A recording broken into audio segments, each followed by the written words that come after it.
यार ये बंद कर दो, बंद कर दो।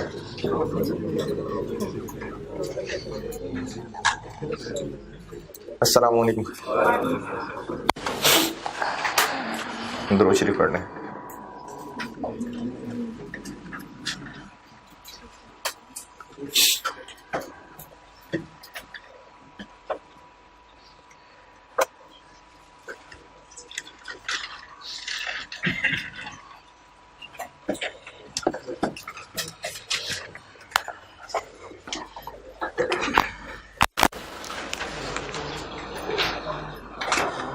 कल जो सवाल किया था उसमें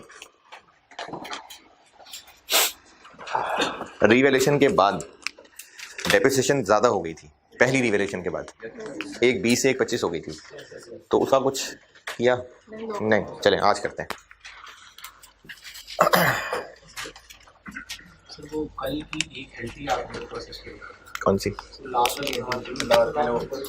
नेट की थी वो। अच्छा, उसमें वैल्यूज पे मसला है या सर वो जो पीएनएल में जो अमाउंट गई है सर उसका थोड़ा सा है कि वो अमाउंट कैसे।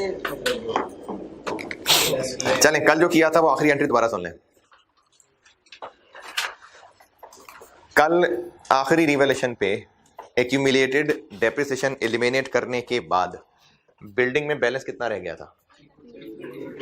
332। जबकि फेयर वैल्यू तक लाना था इसको कितनी? कितना बढ़ाना है? 360। तो बिल्डिंग हो जाएगी डेबिट 368।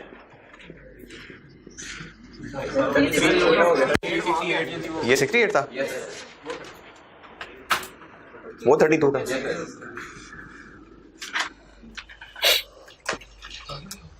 बिल्डिंग हो जाएगी डेबिट 332।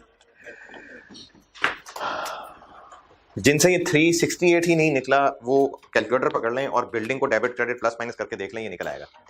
और मैंने ये भी कहा था कि ये जो भी कैलकुलेशन है आपको जो मुश्किल लग रही है इसका एक टेबुलर मेथड बता दूंगा, ये हो जाएगी आसान। अभी सिर्फ डेबिट क्रेडिट पे फोकस करें।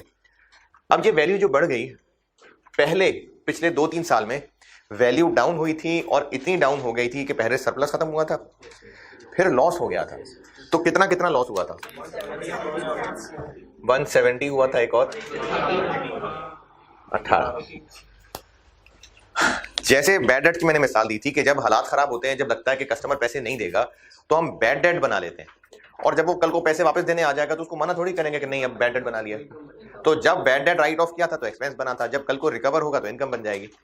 तो इसी तरह से ना, जब पहले कभी रिवैल्यूएशन डाउनवर्ड हुई थी तो हमने इतना लॉस बनाया था, एक्सपेंस बनाया था। अब हालात अच्छे हो गए हैं वापस, पहले वैल्यू मार्केट में गिर रही थी, अब दोबारा बढ़नी शुरू हो गई। तो अब जब हालात अच्छे होने शुरू हो गए तो पहले हालात अच्छा, ये जो हमने लॉस बनाया था क्या बिल्डिंग टूट गई थी? बिल्डिंग वही है, बस सिर्फ मार्केट के हालात चेंज हुए थे, वैल्यूज डाउन हो गई थी तो लॉस बना लिया था। अब जब हालात वापस अच्छे हो गए तो जो लॉस बनाया था वो रिवर्स हो जाएगा। तो अब हम इसको ऐसा करते हैं कि रिवर्स करने के लिए इनकम बना लेते हैं, लेकिन इसकी वजह से जो कमरे में बाकी चीजें गिर गई थी उनको भी फिर ठीक जगह पर रखना है। तो इनको लॉस पीएनएल में चार्ज करने के बाद डेप्रिसिएशन थोड़ी चार्ज होने लग गई थी, लेकिन ये जो थोड़ी या ज्यादा है ये कंपेयर करना है कॉस्ट मॉडल से। अगर ये बिल्डिंग कॉस्ट मॉडल पे रहती, 12 लाख की बिल्डिंग, 10 साल यूजफुल लाइफ, तो 1/20 डेप्रिसिएशन हुआ करती थी। तो जितनी कम हुई है फिर वो कमी भी पूरी करेंगे। कितनी कितनी कम?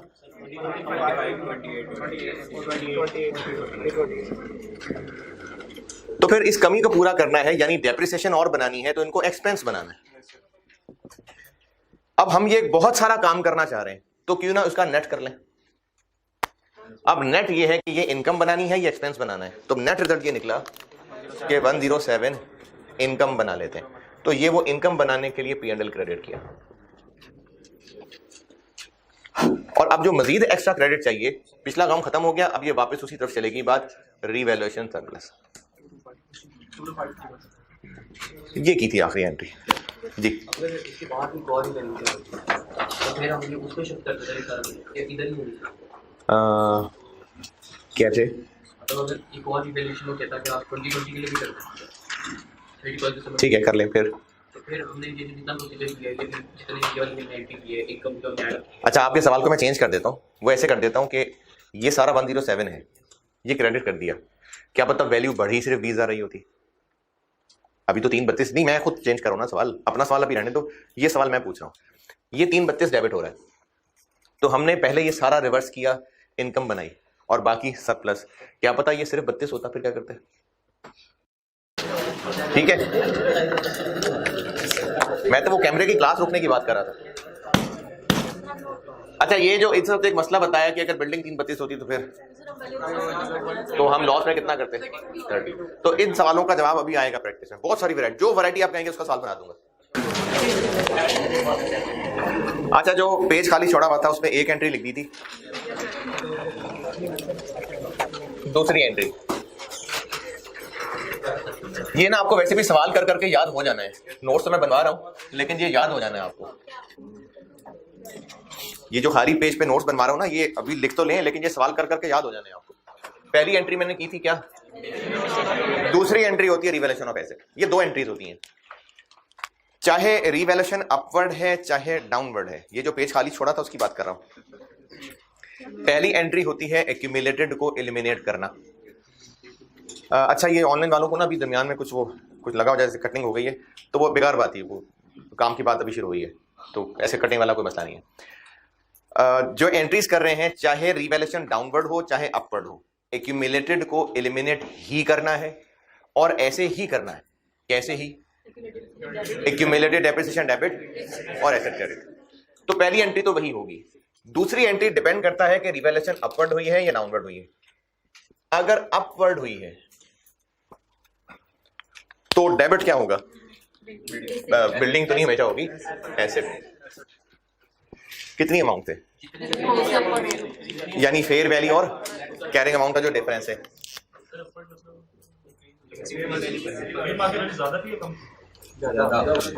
हम एसेट को रीवैल्यू करके फेयर वैल्यू तक पहुंचा रहे हैं, तो अपवर्ड। पहली एंट्री कर रहे हैं जी, पहली कौन सी? ये 2 है, दूसरी एंट्री कर रहा हूं ना। मैंने जो नोट्स के लिए पेज खाली छोड़ा था ना, मैंने उसमें कल पहली तो बता दी थी, कल ही बता दी थी, कल बताई थी मैंने पहली, तो वो पहली थी ना, ये दूसरी। हम रिवैल्यूएशन के टाइम पे 2 एंट्रीज करते हैं, एक एक्यूमुलेटेड को एलिमिनेट करते हैं और दूसरा एसेट को डेबिट या क्रेडिट करके रिवैल्यू करते हैं। तो अपवर्ड रिवैल्यूएशन का मतलब है कि फेयर वैल्यू ज्यादा है, एसेट को बढ़ा के फेयर वैल्यू तक पहुंचाना है। तो ये एंट्री, जैसे जो पहली दफा रिवैल्यूएशन की थी, एसेट को बढ़ा के कितने से बढ़ाया था? 40,000 से बढ़ाया था ना। उसकी कैरिंग अमाउंट 960 थी, उसको 1 मिलियन तक लेके गए थे। ये मुराद है अपवर्ड थी। तो 960 थी carrying amount, fair value 1 million थी, तो ये 40 से होगी, यानी फेयर वैल्यू में से हम ये इतने से डेबिट होगा। क्रेडिट क्या होगा? अच्छा, मैं आपको चूंकि ये पूरे कंप्रीहेंसिव नोट्स बना के दे रहा हूं, तो क्रेडिट करने के लिए पहला नंबर आएगा P&L का। मैं तो ये कंप्रीहेंसिव बता रहा हूं ना, अब तो पूरा पढ़ लिया, तो ये इसको मैं कंप्रीहेंसिव कवर कर रहा हूं। जब रिवैल्यूएशन अपवर्ड होगी तो पहले ये देखना पड़ेगा कि ये पहली दफा हुई है या उससे पहले कोई लॉस अभी तक आ रहा है। अगर कोई लॉस आ रहा है तो पहले उसको खत्म करेंगे P&L में क्रेडिट करके। और ये किस हद तक इस अमाउंट में जाएगा? ये जाएगा up to the amount of loss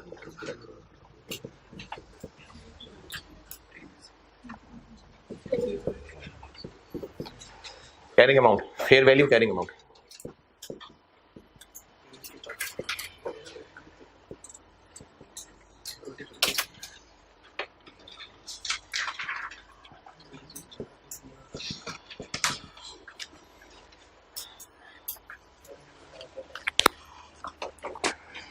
ये जो कल 107 किया था वो ये किया था, up to the amount of loss previously charge in P&L for that asset net of under charge depreciation.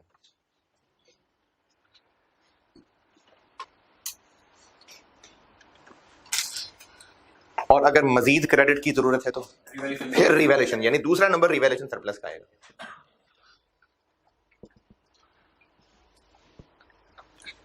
जो भी मजीद एक्सेस है, यानी एक्सेस गेन,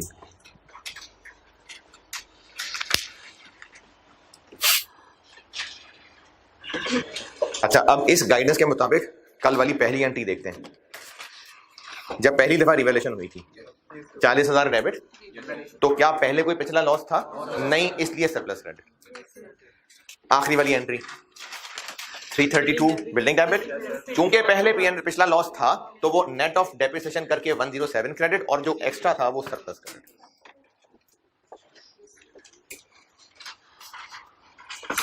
और अगर रिवैल्यूएशन डाउनवर्ड हो जाए, यानी एसेट को कम करना है,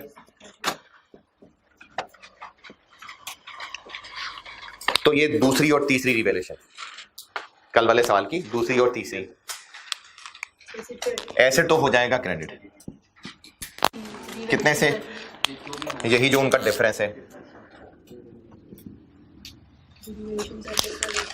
डेबिट के लिए पहला नंबर ये देखना पड़ेगा कि क्या इस एसेट के लिए पहले से कोई वो सरप्लस मौजूद है। अगर है तो पहले उसमें डेबिट जाएगा, अगर उसी ने बर्दाश्त कर लिया तो ठीक है।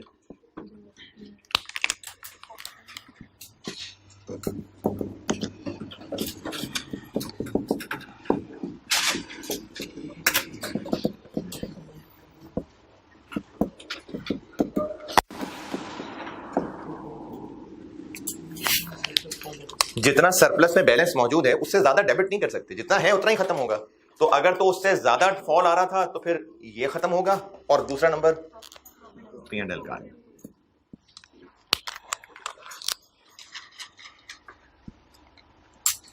जो भी इजाफी लॉस है वो P&L को जाएगा। अब जो कल दूसरी दफा रिवैल्यूएशन की थी वो हमने ये काम किया था, और तीसरी दफा में ये था ही नहीं, इसलिए डायरेक्ट P&L किया था। तो ये जो कल काम किया था ना, ये उसके कंप्रिहेंसिव आपके नोट्स हो गए, लेक्चर नोट, कि जब भी रिवैल्यूएशन होगी, वो जो पेज छुड़वाया था ये हो गया पूरा। हाँ अच्छा, ये भी आएगी वैरायटी। शुरू होगा तो बताएं, खुद ही बताएं क्या होगा, तो फिर सही जाएगी, डेबिट होगा। हाँ जी, अब जो जगह बच गई है वो देख लें, कोई गमला रख लें, कोई तस्वीर बना लें, कोई।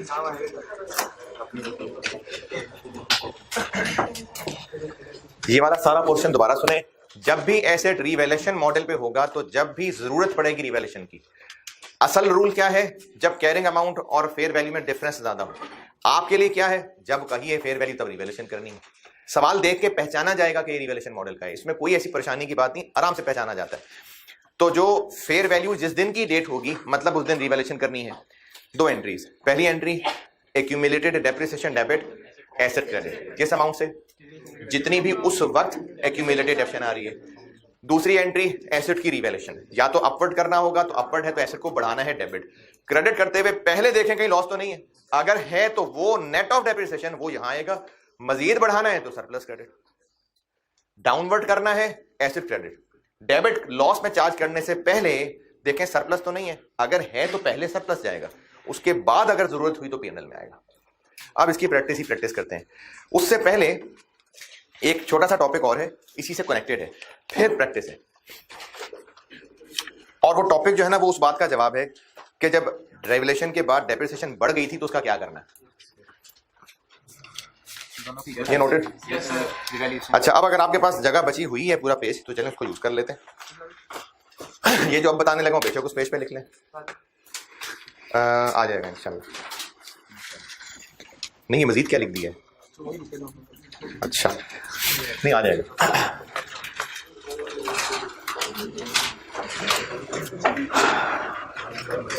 मैंने कहा जगह बच गई है, अगर यूज करना चाहें तो। अगर किसी को किराए पे देनी है तो ना लिखें, आप अगले किसी पेज पे लिख लें। बस वो जो एंट्रीज बतानी थी ना, वो हो गई पूरी। रीवैल्यूएशन की जो अकाउंटिंग थी वो हो गई है पूरी, जो आपको मैंने 2 एंट्रीज बताई थी, ये काम हो गया पूरा।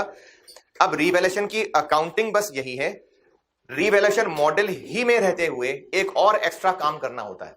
अब वो सिखाने लगा। जगह वही है तो वहां लिख लें, नहीं तो आज वाले लेक्चर में लिख लें, जहां मर्जी लिख लें, बस एक एक्स्ट्रा टॉपिक। और इस टॉपिक में जवाब है उस बात का कि वो जो डेप्रिसिएशन ज्यादा हो रही थी तो उसका क्या करना है। इसमें भी ऐसे ही है, मैं आपको ये लिख के दे रहा हूं, समझा रहा सारा, आपको भी सवाल में कर, इसकी प्रैक्टिस करेंगे। कल का दिन प्रैक्टिस में लगाऊंगा, जो भी थोड़ा बहुत कल होगा। टॉपिक है जी, transfer from revaluation surplus to retained earnings.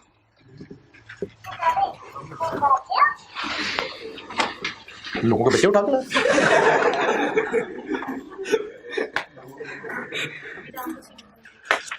Revaluation surplus से रिटेन्ड अर्निंग्स को ट्रांसफर करना है। रिटेन्ड अर्निंग्स क्या है ये समझाता हूं।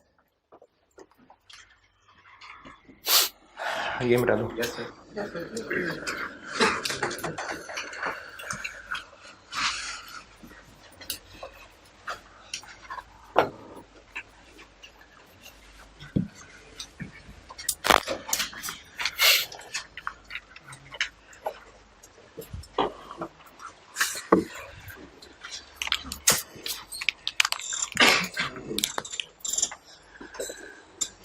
ये जो बात मैं भी बताने लगा हूं ना, इसको हमने फिर से डिस्कस करना है। एक चैप्टर पढ़ना है कंपनी की इक्विटी की चेंजेस स्टेटमेंट, तो इसको मैं फिर से बताऊंगा। अभी मुझे जितनी जरूरत है उतना बता रहा हूं। आपने बचपन में सोल ट्रेडर पढ़ा था, तो इसकी बैलेंस शीट बनाते हुए इक्विटी में क्या आ रहा होता है? Capital minus drawings plus profit, और इन फिगर्स को नेट करके जो आंसर आता है ये फाइनल कॉलम में बैलेंस शीट में आ जाता है। ये कैपिटल ही होता, ये कैपिटल ही है। जब अगले साल की बैलेंस शीट होगी तो यहां से शुरू हो रहा होगा, है ना? फिर उस अगले साल की ड्राइंग्स, अगले साल का प्रॉफिट। यानी आप फेस पे बेशक ऐसा कर भी दें, लेकिन होती ये एक ही चीज थी जिसको कैपिटल कहते थे। पार्टनरशिप तक पहुंचे थे? चलें, जो नहीं पहुंचे थे कोई बात नहीं, जो पहुंचे थे वो सुन लें। पार्टनरशिप में इक्विटी में एक होते थे पार्टनर्स के कैपिटल और एक होता था करंट। ये भी इक्विटी का हिस्सा था। करंट अकाउंट में क्या आ रहा होता था? सब कुछ गुडविल को छोड़ के प्रॉफिट्स और ड्राइंग्स। प्रॉफिट्स वो सब प्रॉफिट्स थे, सैलरीज कमीशन सब प्रॉफिट होता है। यानी सोल्ड ट्रेडर में ओनर की इन्वेस्टमेंट, प्रॉफिट्स, ड्राइंग्स वो सब एक नाम से आ रहे होते हैं। पार्टनरशिप में हद क्या है कि कैपिटल को अलग कर लेते हैं और बाकी जो चीजें हैं वो अलग आ जाता है करंट। कंपनी में कुछ ऐसा होता है कि इक्विटी में एक तो होता है कैपिटल, और ये कैपिटल बस सिर्फ कैपिटल ही है जो ओनर्स ने इन्वेस्ट किया था। इसके अलावा जो कुछ भी है, जो कि काफी सारी लिस्ट होती है, उनको कहते हैं रिजर्व्स। ये चीज दोबारा मैं डिटेल से बताऊंगा। अभी मुझे इसमें से सिर्फ 2 नाम चाहिए थे, इसलिए इंट्रोडक्शन समझ लें बस। इनमें बहुत सारे नाम होते हैं। इनमें से एक नाम होता है रीवैल्यूएशन सरप्लस, ये जो कल इंट्रोड्यूस करवाया, और एक नाम होता है रिटेन्ड अर्निंग्स।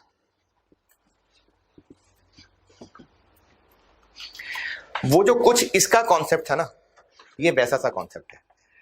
करंट अकाउंट का कॉन्सेप्ट क्या था? बल्कि रहने दें, पार्टनरशिप नहीं पढ़ी हुई बहुत सारे लोगों ने, मैंने इसका जिक्र नहीं किया, यही बताता हूं। कंपनी की इक्विटी में balance sheet, statement of financial position, assets, liabilities और इक्विटी। तो कंपनी की इक्विटी होती है, उसमें कैपिटल के अलावा और भी आइटम्स होती हैं, वो सब रिजर्व्स हैं। है ये सारी इक्विटी। यानी इक्विटी क्या होती है?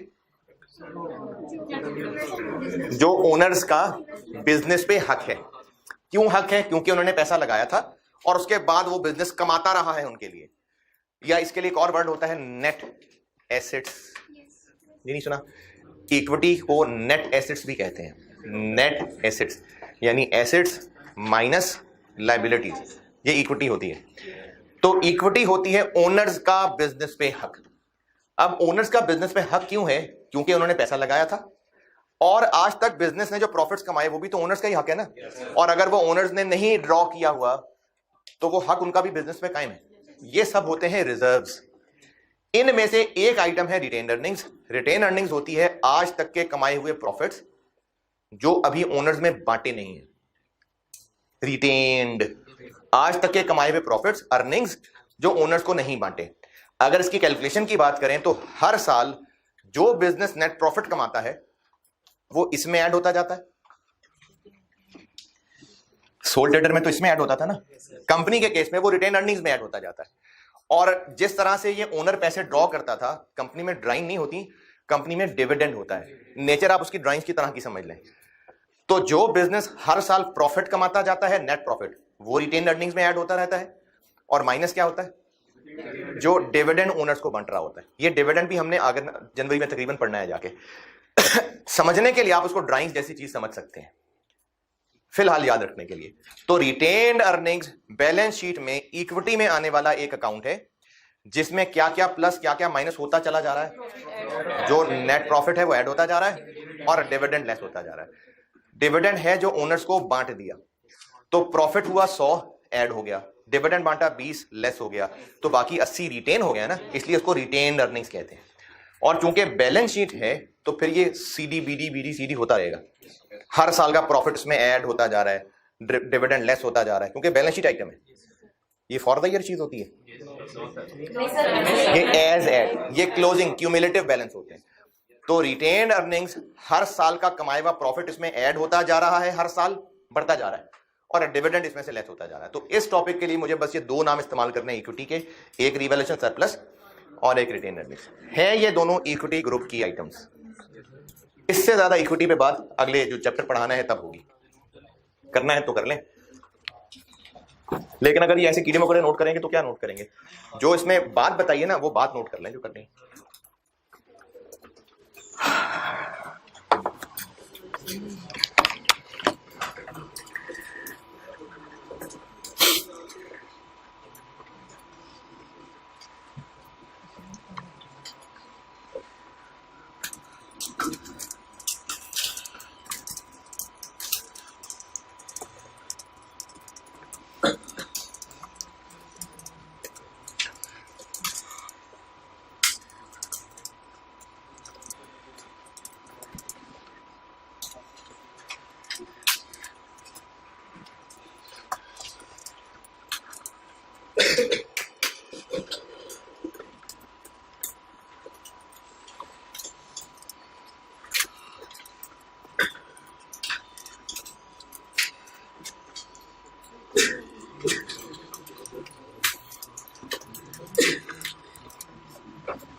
ठीक है, नोटेड।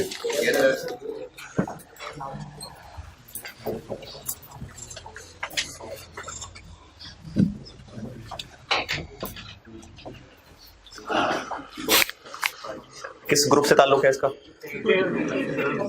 इक्विटी। इक्विटी यानी इक्विटी ही ग्रुप के एक अकाउंट से एक अमाउंट ट्रांसफर होकर दूसरे अकाउंट में जाएगी। कैश एक बैंक अकाउंट से दूसरे बैंक अकाउंट में जमा कराने को नहीं कह रहा। इक्विटी ग्रुप का एक अकाउंट है, एक अकाउंट से दूसरे अकाउंट में एक अमाउंट ट्रांसफर होगी, amount double entry. Cash physical move करने की बात नहीं हो रही, जस्ट एक अमाउंट है जो एक अकाउंट से निकाला करेंगे और दूसरे अकाउंट में डेबिट क्रेडिट ट्रांसफर कर दिया करेंगे। ऑनलाइन है? अरे यार दोबारा सुनो, कोई बैंक अकाउंट नहीं है इनके अपने अपने कि एक के अकाउंट से पैसे निकाले और दूसरे के अकाउंट में ट्रांसफर कर दिए।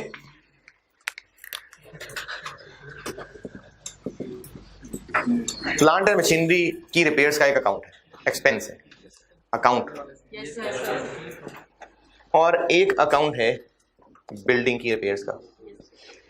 फैक्ट्री बिल्डिंग की रिपेयर्स करवाई तो अकाउंटेंट ने उसको रिपेयर्स प्लांट एंड मशीनरी में डेबिट कर दिया।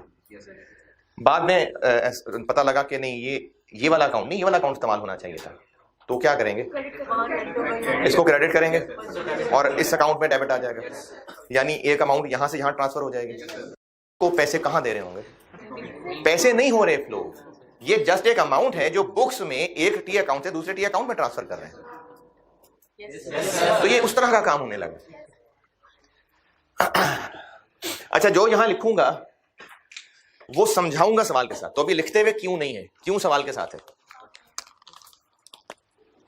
इसमें ना 3 चीजें बतानी है मैंने।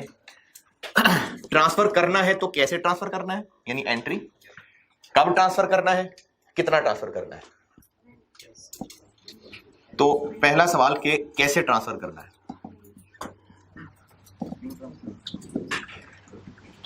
ट्रांसफर ऐसे करना है कि रीवैल्यूएशन सरप्लस से रिटेन अर्निंग्स को ट्रांसफर करना है। तो दोनों ही इक्विटी आइटम है, इक्विटी कम हो तो डेबिट या क्रेडिट, तो रीवैल्यूएशन सरप्लस कम हो रहा होगा, ये डेबिट, और रिटेन अर्निंग्स बढ़ रही होगी तो क्रेडिट।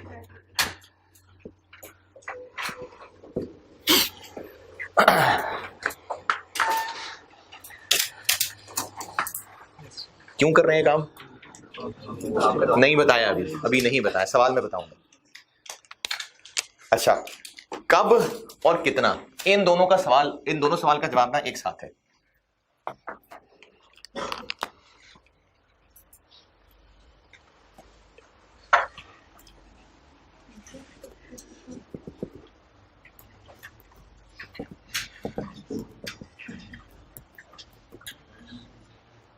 नहीं, अकाउंट नहीं बन रहा है।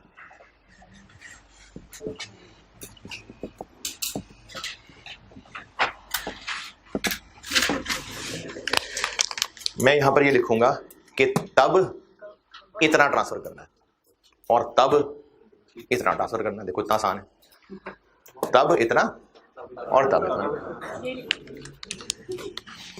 एक तब ये है कि जब भी रीवैल्यूएशन के बाद डेप्रिसिएशन चार्ज हुआ करेगी तो तब हम ट्रांसफर किया करेंगे, यानी ये एंट्री किया करेंगे।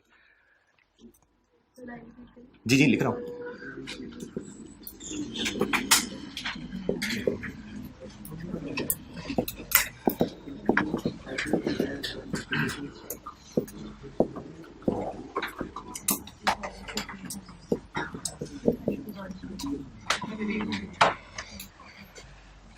हर साल जब रीवैल्यूड अमाउंट पे डेप्रिसिएशन चार्ज होगी तब इतनी अमाउंट से ही एंट्री होगी। अच्छा, कितनी अमाउंट से अमाउंट होगी,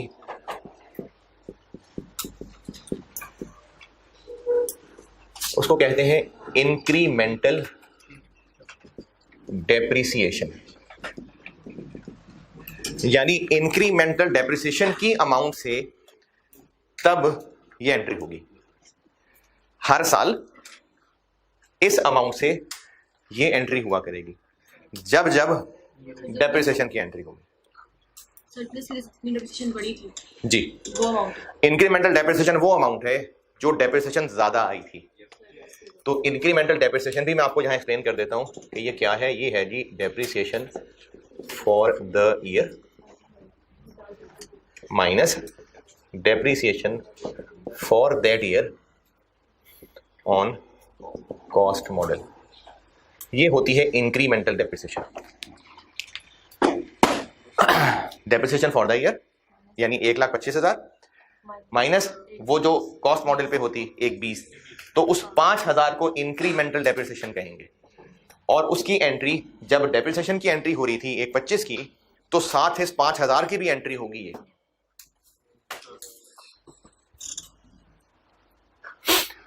और ये काम तो चलो हर साल चलता रहेगा। फिर फाइनली जब एसेट बेच दिया जाएगा तो एसेट को बुक्स में से निकाल देंगे, इसको कहते हैं डी रिकॉग्निशन। तो जब एसेट ही बुक्स में से निकल गया तो फिर उसके सरप्लस को बुक्स में रखेंगे तो याद आया करेगा एसेट, तो सरप्लस भी हम निकाल देंगे। तो finally at the time of D recognition of asset,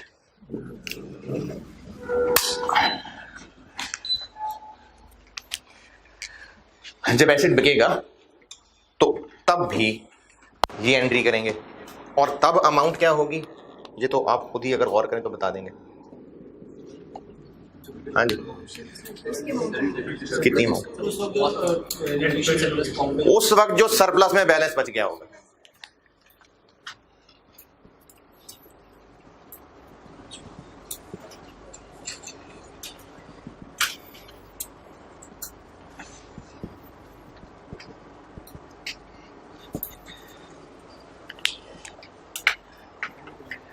any remaining balance in surplus for that asset. For that asset इसलिए कह रहा हूं क्योंकि हो सकता है 4-5 एसेट्स हो जो रिवैल्यूएशन मॉडल पे हो, तो प्राय सरप्लस को नहीं ट्रांसफर करना, जो जिस एसेट की बात हो रही है उससे रिलेटेड जो सरप्लस है ये उनकी बातें हो रही है। अकाउंट अलग ना भी बनाए, ये जो अच्छा ये बाकी भी सुन लें, प्रैक्टिकल बात बता रहा हूँ नॉलेज के लिए।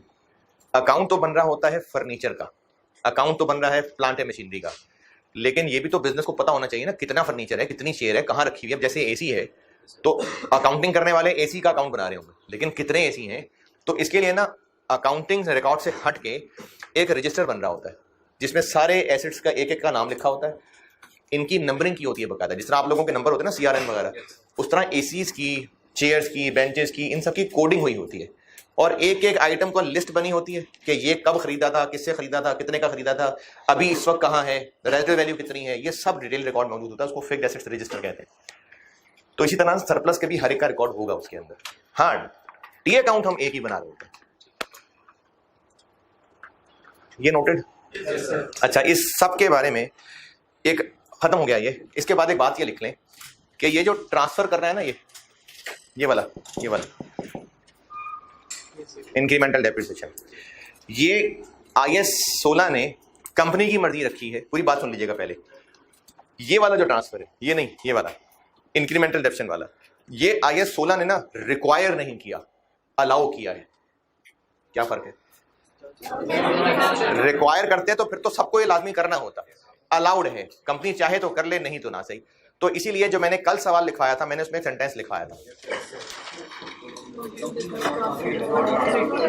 तो वो चूंकि कंपनी की पॉलिसी नहीं थी तो इसलिए ये एंट्री कल नहीं कर रहे थे। तो ये जो इंक्रीमेंटल डेप्रिसिएशन वाली एंट्रीज हैं, ये IAS 16 की रिक्वायरमेंट नहीं है, इजाजत है, ये कंपनी की मर्जी हुआ करेगी कि ट्रांसफर करना है कि नहीं करना। और स्टूडेंट के लिए बाय डिफॉल्ट करना होता है, अगर खामोशी है तो फिर भी बाय डिफॉल्ट करना होता है। दोबारा सुने, ये जो इंक्रीमेंटल डेप्रिसिएशन वाली एंट्री है, ये कंपनी की मर्जी होती है कि उन्होंने ये पॉलिसी चलानी है या नहीं चलानी। सवाल वाला कह दे नहीं करना ट्रांसफर तो ये एंट्री नहीं करनी, सवाल वाला कहे करनी है, कंपनी की है पॉलिसी तो फिर करनी है, और अगर सवाल में खामोशी है तो फिर भी बाय डिफॉल्ट ये है।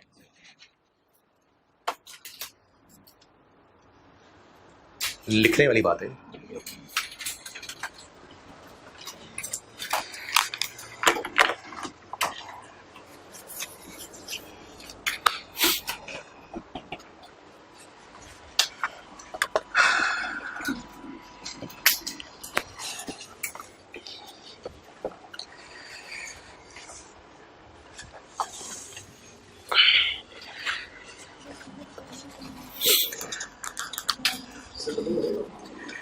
है जी,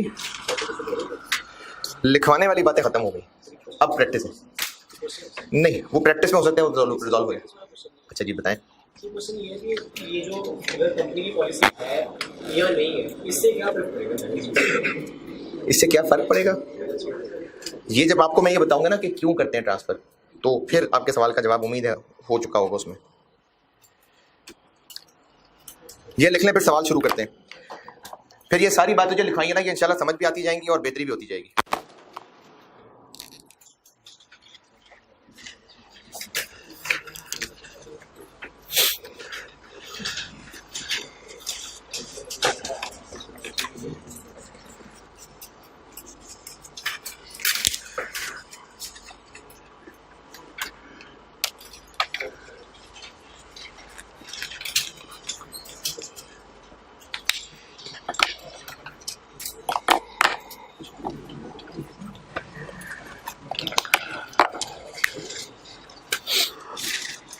हाँ जी, noted.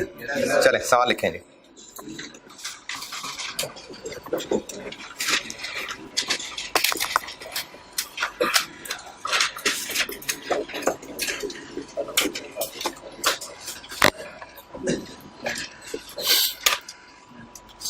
Cost of building, cost of building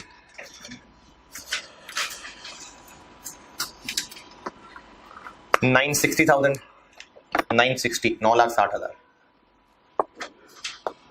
useful life 12 years, 12 साल।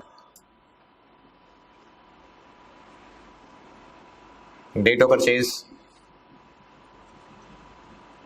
1 जनवरी 2014, 1 जनवरी 2014 यूजफुल लाइफ बता दी। अकाउंटिंग ईयर जनवरी से दिसंबर है।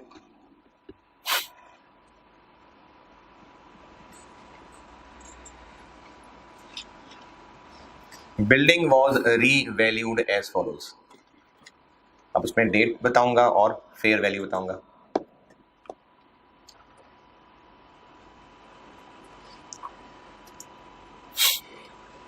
फर्स्ट जनवरी खरीदा कब है? 1 जनवरी 16, 1 जनवरी 2016। इस दिन इसकी फेयर वैल्यू लिखिए 850,000, 850, 8.5 लाख। फिर लिखें 1 जनवरी 18,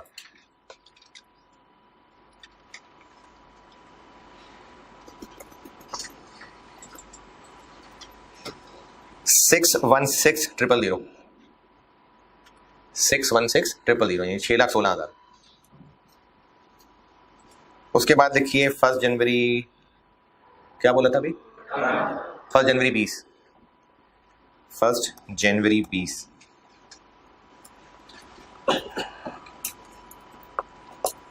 504,000, 504,000। चलिए रिवैल्यूएशन यही है।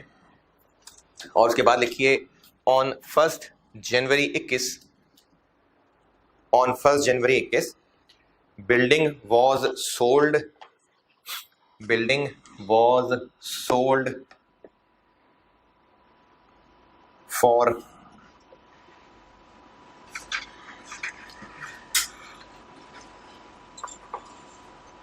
430,000, 4,30,000।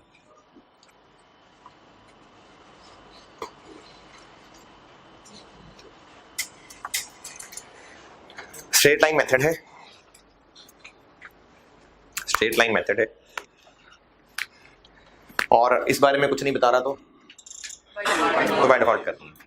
मुझसे रिक्वायर्ड है कि इस बिल्डिंग की पैदाइश से वफात तक सारी एंट्रीज करनी है। 1 जनवरी कब से? 14 से लेके 1 जनवरी 21 तक, 1 जनवरी जब बेचा है 1 जनवरी 21 तक सारी एंट्रीज रिक्वायर्ड है।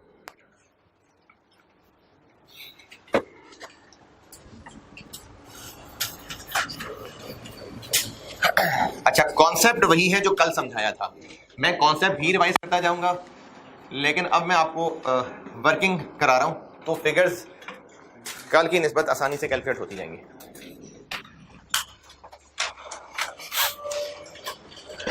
एंट्रीज में ज़बानी बोलूंगा, साथ साथ लिखते जाइएगा। और इस तरह का मतलब ये एक रीजनेबल सवाल है, एग्जाम लेवल का इस तरह का सवाल है, उसमें नॉर्मली 3 रिवैल्यूएशन होंगी। तो एंट्रीज मांगी है। अच्छी प्रेजेंटेशन ये है कि आपका सोल्यूशन एंट्रीज से शुरू हो, उसके बाद फिर वर्किंग्स आए। तो साल बहुत सारे हैं, कितने हैं? हमारे 7 साल लग जाएंगे, 7 साल लग जाएंगे। और हर साल में कम से कम 2 एंट्रीज, 1 एंट्री, 7, कुछ 18-19 एंट्रीज आनी है। अब वो आप देख लें कितनी जगह रखनी है।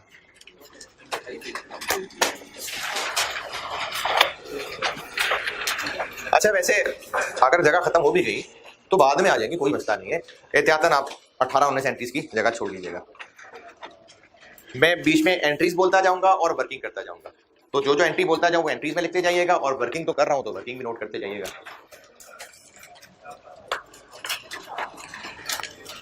इसकी वर्किंग में ना मैं एक तो डेट लिख रहा हूँ, थोड़ी सी अंग्रेजी, इतनी कोई अंग्रेजी कि आप 2-3 वर्ड लिखना चाहें, 2 वर्ड तो वो लिख सकें, या ब्रैकेट में कोई 2-3 फिगर्स प्लस माइनस करनी हो तो उतनी जगह। डेट, थोड़ी सी अंग्रेजी, और अमाउंट के मैं 3 कॉलम बना रहा हूँ। और ये 3 कॉलम असल में मैं वो बना रहा हूँ जो रिवैल्यूएशन की एंट्री में हम 3 अकाउंट ला रहे होते हैं, एसेट, रिवैल्यूएशन, सरप्लस और P&L। ये मैं उनको ना यहाँ पर अकाउंट कॉलम्स की शक्ल में चलाऊंगा। एक एसेट का कॉलम बना रहा हूँ, एक रिवैल्यूएशन से रिलेटेड 2 चीजें होती हैं ना, एक सरप्लस बना रहा हूँ और एक P&L। ये दोनों साथ साथ है ना। अगर ऐसे डेबिट करना है तो थोड़ा सा P&L क्रेडिट होगा, फिर सरप्लस क्रेडिट होगा, ये वो दोनों है। तो वो जो रीवैल्यूएशन वाली एंट्री थी, ये मैं उसकी वर्किंग, उसकी वैल्यूज यहां से निकाला करूंगा। रीवैल्यूएशन वाली एंट्रीज की वर्किंग्स यहां से निकाल के दूंगा आपको।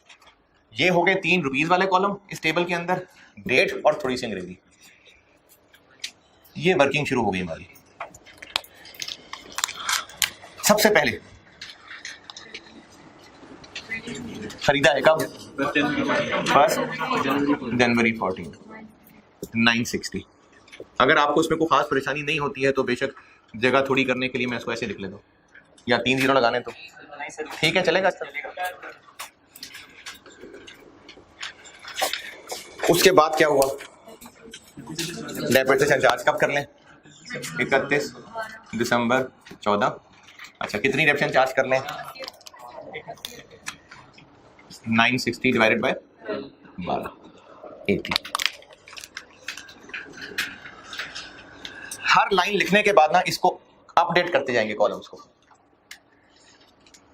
कितना? 880। फिर उसके बाद रिवैल्यूएशन हुई है? नहीं, फिर दोबारा डेप्रिसिएशन हुई है 31 दिसंबर 15 को। ये ना एसेट की जिंदगी की सारी डिटेल है, पूरा लॉग है उसका। 31 दिसंबर 15 को फिर डेप्रिसिएशन चार्ज की 800।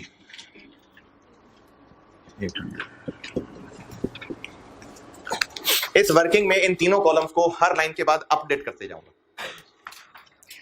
चले यहां तक रुकते हैं, एंट्रीज लिखें।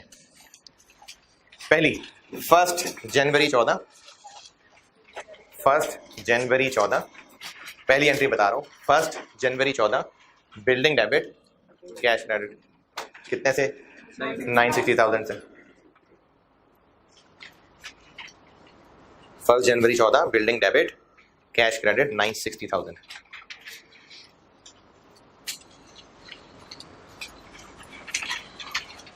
अच्छा, आप ना अपने पेज को मैनेज करने के लिए एक नसीहत करूं आपको। ये आपका पेज है, ठीक है, जिस पर आप लिख रहे हैं, एग्जाम्स के लिए भी याद रखें। डबल एंट्रीज करनी हो या आगे चल के कहीं हम बैलेंस शीट बना रहे हों या इनकम स्टेटमेंट बना रहे हों या कैश फ्लो एक चीज़ सिखानी है, आप ना अपने इस पेज को ऐसे यूज़ किया करें कि जो अमाउंट्स लिखनी है, जैसे एंट्रीज हैं, आप उसको कोशिश किया करें कि इसके राइट कॉर्नर तक जाएं। जैसे अभी हम एंट्रीज लिख रहे हैं, तो हो सकता है कोई स्टूडेंट ये काम कर रहा हो कि 1 जनवरी 14 बिल्डिंग डेबिट कैश क्रेडिट 960। फिर उसके बाद अगली एंट्री, उसकी अंग्रेजी यहां तक चली गई तो उसकी एंट्री की अमाउंट यहां आ गई। फिर अगली एंट्री, उसकी अंग्रेजी यहीं खत्म हो गई तो उसकी अमाउंट यहां आ गई। इस तरह करेंगे ना तो अमाउंट्स गुम हो जाएंगे। आप कोशिश ये किया करें कि जो एंट्रीज भी हैं, इसी तरह से इनकम स्टेटमेंट, बैलेंस शीट वगैरह जो भी स्टेटमेंट्स पढ़ेंगे, आप अमाउंट को ना राइट अलाइन रखें। जैसे आप एंट्रीज करते हुए प्रॉपर जर्नल ना बनाएं, इस पर टाइम ना जाया करें, आप सिर्फ इस तरह प्रेजेंट करें कि एंट्रीज क्योंकि रिक्वायर्ड थी। इवन के डेट का वर्ड भी ना लिखें, पता ही है डेट लिख रहे हैं आप, और यहां पर डेबिट कह दें, क्रेडिट कह दें। पहली एंट्री 1 जनवरी 14। इवन के डेबिट क्रेडिट, कुछ बच्चे ये भी करते हैं, डेबिट पता ही है, पहले डेबिट लिख रहे हैं उसके बाद क्रेडिट लिख रहे हैं, इस पर टाइम जाया होगा। आप लिखें बिल्डिंग और क्रेडिट थोड़ा सा आगे करके कैश 960,000 और नरेशन मैंने कहा था लिख लिया कीजिएगा। ये एक एंट्री होगी। इस तरह से स्पेस मैनेज किया करें, अमाउंट्स को ना राइट अलाइन रखा करें, इससे अमाउंट्स और अंग्रेजी में फर्क रहता है। अब अगर किसी एंट्री की अंग्रेजी पहले भी खत्म हो गई, अमाउंट यहीं लिखें उसकी, इससे आपका पेज अच्छा मैनेज हो जाएगा। दूसरी एंट्री 31 दिसंबर 14 depreciation debit accumulated depreciation credit 80,000।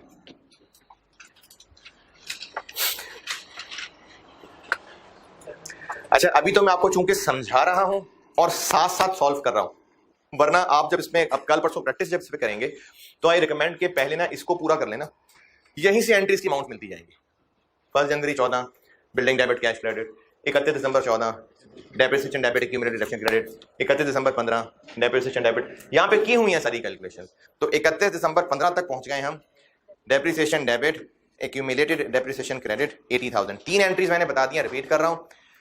पहली एंट्री 1 जनवरी 14 बिल्डिंग डेबिट कैश क्रेडिट 960,000 दूसरी 31 दिसंबर 14 depreciation debit accumulated depreciation credit 80,000।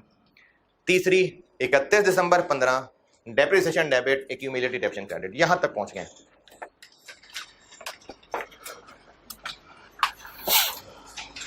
जी जी अभी करते हैं ना यार। कब है रिवैल्यूएशन? हाँ तो अभी तो 31 दिसंबर 15 है। 31 दिसंबर 15 तक पहुंचे। अब हम 1 जनवरी 16 को रीवैल्यू कर रहे हैं। रीवैल्यू करके पहुंचना कहां तक है? 850। तो क्या करूं कि 50 हो जाए? 50 ऐड अपवर्ड हो गया। अब इस अपवर्ड की एंट्री बताता हूं। अब इस अपवर्ड के लिए देखना होता है ना कि क्रेडिट कहां करें। पहले यहां नजर मारेंगे, है कुछ तो फिर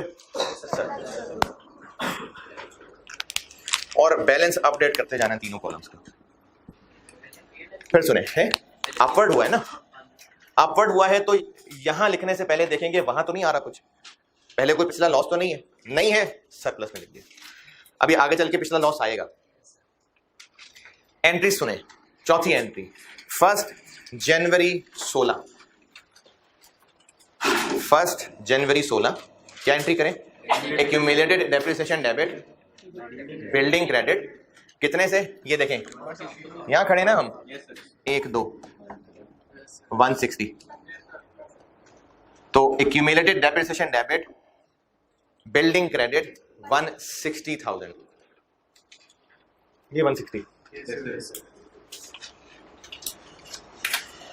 और फिर 1 जनवरी 16 को एंट्री नंबर 5। अब बिल्डिंग को रिवैल्यू करना है, वो हमें यहीं से एंट्री की अमाउंट पता चल गई। Building debit 50,000, revaluation surplus credit 50,000।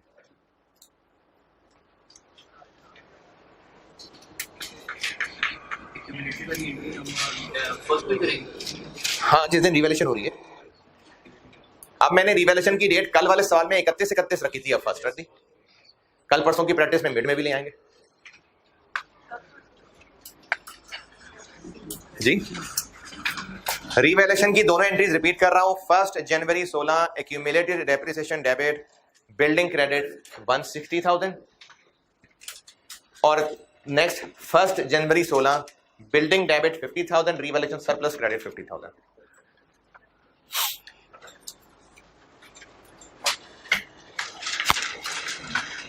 लिखने की स्पीड तेज से रखिएगा। 1 जनवरी 16 तक 5 एंट्रीज बता दी है मैंने, ठीक है। चलो आगे 1 जनवरी 16 से आगे चलते हैं। अब 31 दिसंबर 16 डेप्रिसिएशन चार्ज करनी है। ये देखें, अब डेप्रिशिएट किसको करना है? 850। 1 2 साल गुजर गए, कितने रह गए? 10। 85।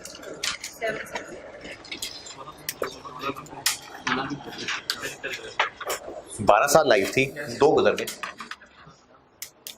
अगर आपको लग रहा है तीसरा भी गुजर गया तो गुजरा हुआ साल वो होता है जिसकी डेप्रिसिएशन चार्ज हो चुकी। तीसरे की तो आप कर रहे हैं। 31 दिसंबर 16 depreciation debit accumulated depreciation credit 85,000। छठी एंट्री बताई है 31 दिसंबर 16 depreciation debit accumulated depreciation credit 85,000। अच्छा अब देखिए, चूंकि अपवर्ड हो गया तो डेप्रिसिएशन बढ़ गई। कॉस्ट मॉडल पे रहते तो कितनी चार्ज होती थी? 80। कितनी एक्स्ट्रा है? तो ये है इंक्रीमेंटल डेप्रिसिएशन। 31 दिसंबर 16 नेक्स्ट एंट्री यानी 7वीं क्या एंट्री हो जाएगी? 5,000 से revaluation surplus debit retained earnings credit 5,000। ये अभी जो इससे पहले सिखाया था कि जब जब डेप्रिसिएशन की एंट्री चार्ज होगी तो फिर जो इंक्रीमेंटल डेप्रिसिएशन है वो रिवैल्यूएशन सरप्लस डेबिट और रिटेन्ड अर्निंग्स क्रेडिट होती जाएगी। तो 31 दिसंबर 16 की डेप्रिसिएशन की एंट्री कर ली, अगली एंट्री उसी के साथ 31 दिसंबर 16 revaluation surplus debit retained earnings credit 5,000। Transfer to retain earnings, इसकी नरेशन होगी transfer to retain earnings. Surplus कम कर दिया ना, इस एंट्री से कम किया है। कितना? ये कम कर दिया।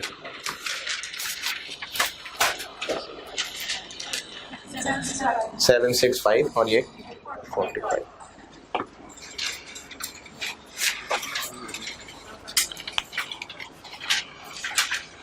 रीवैल्यूएशन सरप्लस की एंट्री की है ना, भी डेबिट किया है, तो अब डेबिट मतलब सरप्लस कम कर दिया हमने, तो अब इतना रह गया सरप्लस। अगर आप टी अकाउंट बनाएंगे ना सरप्लस का, तो यही चीज टी अकाउंट ही हो रही है। मैंने इन कॉलम्स में इसको अपडेट कर लिया, तो टी अकाउंट बनाने की जरूरत नहीं पड़ी। ये सरप्लस का बैलेंस यहीं से पता चलता जाएगा। 31 दिसंबर 16 से आगे, अब 31 दिसंबर 17 आ जाए, चूंकि रिवैल्यूएशन मजीद नहीं है तो यही काम रिपीट हो जाएगा। तो यही दोनों एंट्रीज रिपीट हो जाएंगी, डेप्रिसिएशन की एंट्री 85 से और सरप्लस ट्रांसफर की एंट्री 5 से। 31 दिसंबर 17 depreciation debit, accumulated depreciation credit 85,000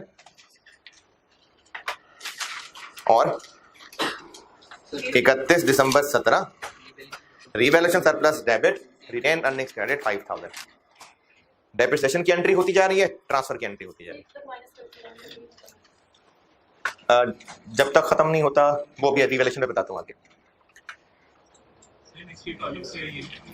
क्या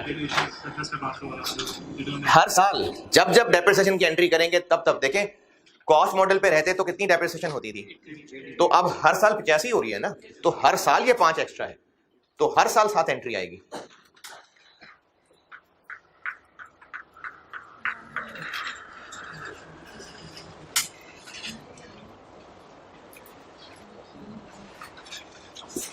इकतीस दिसंबर 17 तक सारी एंट्रीज रिपीट कर रहा हूं, ऑनलाइन वाले भी चेक कर लें, इसको आप लोग देख लें। 1 जनवरी 14 बिल्डिंग डेबिट कैश क्रेडिट 960,000। 31 दिसंबर 14 depreciation debit accumulated depreciation credit 80,000। 31 दिसंबर 15 depreciation debit accumulated depreciation credit 80,000। 1 जनवरी 16 accumulated depreciation debit building credit 160,000 और अगेन 1 जनवरी 16 building debit devaluation surplus credit 50,000। 31 दिसंबर 16 depreciation debit accumulated depreciation credit 85,000। 31 दिसंबर 16 revaluation surplus debit retained earnings credit 5,000 और यही दोनों 31 दिसंबर 17 पे भी रिपीट हो जाएंगे। यहां तक पहुंचे? अब अगली ये क्या बना? 680 40।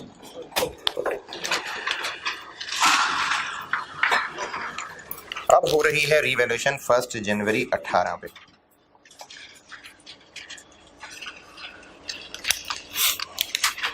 कहां तक पहुंचाना है इसको? 616। ये लाइन आ रही है नजर? इसको 616 तक पहुंचाना है, इनफैक्ट गिराना है। कितना? 64। अब हमें यहीं से पता चल रहा है सरप्लस में कितनी जगह है? 40 की। बाकी फिर कितना? वो P&L में चला जाए। हमने इसको यहां तक लाना है ना, तो 64 डाउन हो गया। अब ये जो 64 का लॉस है, पहले लॉस सरप्लस देखें है इतना, तो 40 सरप्लस डेबिट, जो मजीद हुआ है वो P&L। लॉस कर रहा हूं ना, लॉस की वजह से किया है, पॉजिटिव कर लें इसको।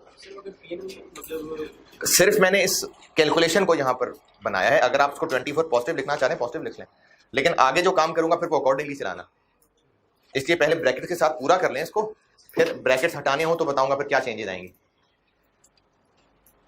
ये लाइन पहले समझ लें, 680 तक हम पहुंच गए थे। अब रीवैल्यू करके इसको कहां तक पहुंचाना है? 616 दिया हुआ 616, तो डिफरेंस है तो इतना बनता है। अब ये रिवैल्यूएशन डाउनवर्ड हो गई, बिल्डिंग होनी है क्रेडिट, तो अब डेबिट के लिए पहला नंबर आएगा सरप्लस का, देखना पड़ेगा कितना है, तो देख लें 40 इसको चार्ज होगा, मजीद कितना चाहिए? वो P&L को चार्ज होगा। 1 जनवरी 18 की entries, accumulated depreciation debit building credit, नहीं सॉरी, हाँ सही है, accumulated depreciation debit building credit. देखें ये तो सब साफ कर दी थी ना, अब रह गई थी ये 170, ये तो खत्म कर दी थी। इससे ऊपर बस ये दो ही हैं। तो accumulated depreciation debit building credit 170,000, 170,000। और अगेन 1 जनवरी 18 revaluation surplus debit 40,000, P&L debit 24,000, building credit 64,000। और अब इन कॉलम्स को अपडेट किया तो ये हो गया हुआ है 0 और ये हो गया हुआ है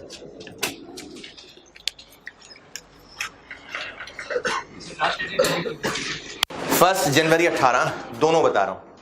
एक होगी एक्यूमुलेटेड एलिमिनेट, ये दो हैं जो अभी तक चार्ज हुई थी। Accumulated depreciation debit building credit 170,000, और फिर एसेट रीवैल्यू करना है, उस एंट्री की अमाउंट हमें यहां वर्किंग से मिल रही है। Revaluation surplus debit 40,000, P&L debit 24,000, building credit 64,000।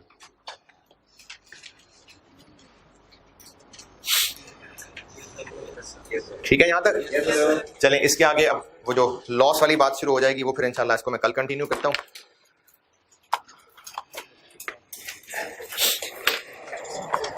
कल एक बात की थी आपसे, उसको टॉपिक शुरू किया था। बाकी चीजें भी कुछ चलेंगी, जैसे CFAP खत्म हो जाए तो उसके लिए मैं कोई हफ्ते 10 दिन बाद 15 दिन बाद एक बयान रख लेता था, बच्चे काफी आ जाते थे, ये कर लिया करूंगा। उसके अलावा ना रोज रोज थोड़ा थोड़ा थोड़ा थोड़ा रोज रोज रोज, तो जो हमारा दीन है इसमें बहुत सारी क्वालिटीज हैं, और वो क्वालिटीज हमारे अंदर आनी शुरू हो जाएं, उसके लिए हमारे लिए जो बेस्ट मॉडल इस दुनिया में मौजूद हैं वो हज़रत मोहम्मद सल्लल्लाहु अलैहि वसल्लम, और उनकी ज़िंदगी हमारे लिए बेहतरीन नमूना है। और उनको दुनिया में भेजा ही इसलिए गया था कि दीन सिखाना है और ज़िंदगी गुजारनी कैसे। मैं स्टार्ट ही एक हदीस से कर रहा हूँ, और रोज़ मैं ये काम किया करूँगा कि रोज़ एक हदीस, और सारा जो है ना मेनली वो हमारे जो मामलात हैं इखलाक इससे रिलेटेड होंगी। तो जो शुरू ही मैं जिस बात से कर रहा हूँ,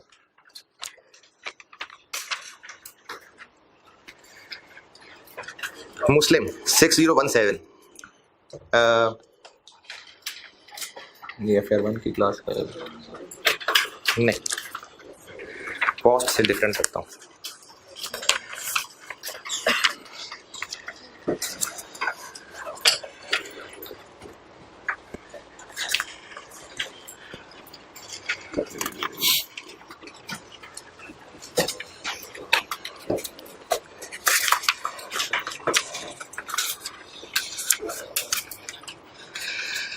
चल ये बताता हूँ।